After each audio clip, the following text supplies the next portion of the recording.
আব্দুল্লাহ ইবনে আব্বাস রাদিয়াল্লাহু তাআলা আনহুর একটা হাদিস শোনায় আপনাদেরকে, সহিহ মুসলিমের বর্ণনা।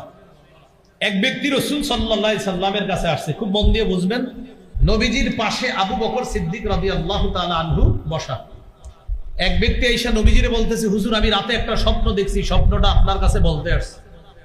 নবীজি বললেন, কি স্বপ্ন দেখছো? বলতেছে, ইন্নী রাআইতুল লাইলাতা ফিল মানাম যুল্লাহ, রাতের বেলা আমি একটা বাদল দেখলাম। বাদল, স্বপ্নে একটা বাদল, মেঘ, মেঘ বাদলের মতো দেখলাম, মেঘের মতো দেখলাম।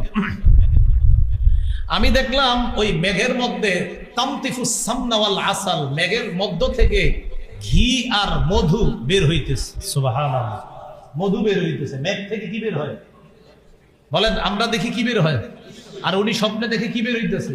মধু, ঘি, পনির, মধু, এগুলো বের হইতেছে। আচ্ছা, তারপর হুজুর আমি দেখলাম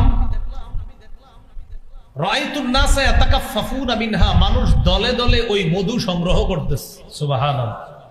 আচ্ছা, আর কি দেখছো?